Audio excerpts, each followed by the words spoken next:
j'ai amené le livre L'amant de Marguerite Duras. Étonnamment, j'ai lu L'amant assez tard parce que j'avais déjà lu plusieurs livres de Duras. Et j'étais en fait à Beyrouth, c'était en 2003 où je travaillais. J'ai travaillé là pendant quelques mois. À l'endroit où je travaillais, il y avait une petite bibliothèque et j'ai trouvé L'amant. Et je suis partie avec ça, puis ça a été comme vraiment une révélation. L'amant, en fait, c'est la simple histoire d'une relation entre une jeune femme, qui est pratiquement encore une enfant, et un Chinois, en fait, un homme plus âgé, beaucoup plus âgé qu'elle, en fait. Donc, ça se passe en Indochine, comme plusieurs autres romans de Duras. C'est un livre qui a beaucoup surpris quand il est sorti parce que déjà, Duras était connu, mais pas forcément reconnu, si on peut dire. En fait, on n'a pas trop su comment l'accueillir, comment le catégoriser, donc c'était pas vraiment un roman, justement. Donc c'est un livre qui est écrit au jeu et qui était très déstabilisant à l'époque. Donc c'est sorti en 1984.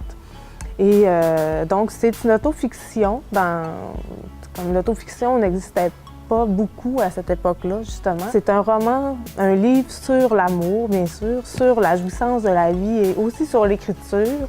Et c'est pour ça, moi, que ça m'a beaucoup parlé aussi. Moi, je suis écrivaine, je suis éditrice, mais j'ai aussi fait de la recherche, puis je me suis spécialisée sur le sujet de l'amour, donc dans mon mémoire de maîtrise à l'université. Ça me suit un peu.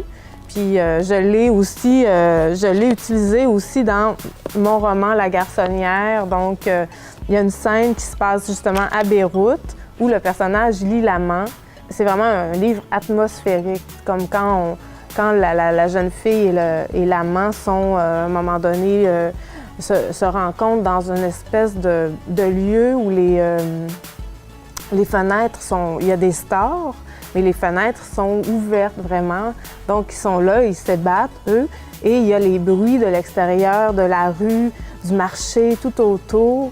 C'est vraiment, on est là, on est vraiment dans ce lieu-là précisément quand on lit le livre. Donc, c'est vraiment très atmosphérique. Puis moi, j'écris des choses très, très atmosphériques aussi. Puis, c'est le travail de Duras qui m'a quand même beaucoup inspirée là, au fil des ans.